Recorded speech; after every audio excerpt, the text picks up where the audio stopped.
वैसे तो बिहार में चुनाव आयोग की तरफ से चुनाव से ऐन पहले वोटर लिस्ट सुधार को लेकर शुरू किए गए अभियान को लेकर तमाम राजनीतिक सवाल उठाए गए और उन्हीं सवालों को लेकर सुप्रीम कोर्ट में भी अर्जियां दी गई, जिस पर सुनवाई के बाद कोर्ट ने चुनाव आयोग से जवाब मांगा था। चुनाव आयोग ने सुप्रीम कोर्ट में जो हलफनामा दिया उसके मुताबिक आयोग ने कहा कि एसआईआर प्रक्रिया के खिलाफ सुप्रीम कोर्ट में जो भी अर्जियां दी गई हैं वो समाचार पत्रों में प्रकाशित लेखों और आधे अधूरे भ्रामक रिपोर्टों के आधार पर दी गई है। आयोग ने कहा कि याचिकाकर्ता ने एसआईआर प्रक्रिया से जुड़े तथ्यों को जानबूझकर अपनी अर्जी में छुपाया।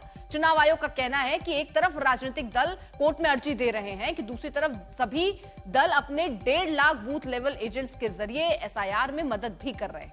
हलफनामे में कहा गया कि मतदाता सूची में नाम डालने के लिए पात्रता की जांच करना चुनाव आयोग का संवैधानिक अधिकार है, उसे चुनौती नहीं दी जा सकती। आयोग का कहना है कि अगर वोटर लिस्ट में किसी का नाम नहीं है तो इसका मतलब हरगिज नहीं कि उसकी नागरिकता छीन जाती है।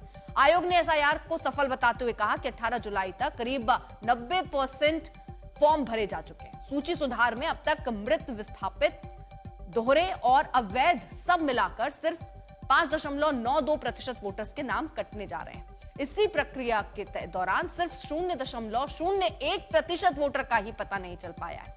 आयोग ने यह भी साफ कहा कि 11 दस्तावेजों में से कोई ना कोई दस्तावेज हर नागरिक के पास उपलब्ध है और एसआईआर में जाति, धर्म, नस्ल, लिंग के आधार पर कोई भेदभाव नहीं हो रहा है।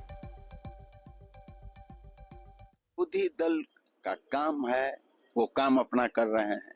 सत्ता पक्ष का जो काम है, सत्ता पक्ष का नहीं, वो चुनाव आयोग का जो काम है वो स्वतंत्र इकाई है, वो कर रही है। लेकिन सवाल यहाँ पर ये है कि वो ये आरोप लगा रहे हैं कि जेडीयू, बीजेपी, एनडीए जो है वो बैकडोर माध्यम से सरकार वहां पे बनाना चाहती है, वहां पे चुनाव इसका प्रूफ तो दें, इसका प्रूफ तो दें। कहने से नहीं ना होता है।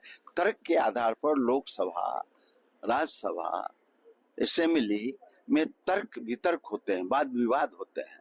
तर्क के साथ सबूत पेश करें, उसका जवाब देंगे। मैं कह रहा हूँ आप इतने कठोर किस्म के डॉक्यूमेंट्स मांग रहे हैं, लोगों के पास है नहीं, तो इसका क्या मतलब होगा? क्या आप ऐसा ही कोशिश कर रहे हैं गोया? अचानक से लेकिन बताया जा रहा है कि आवासीय प्रमाण पत्र बनाने के लिए धड़ल्ले से बाढ़ आ गई है।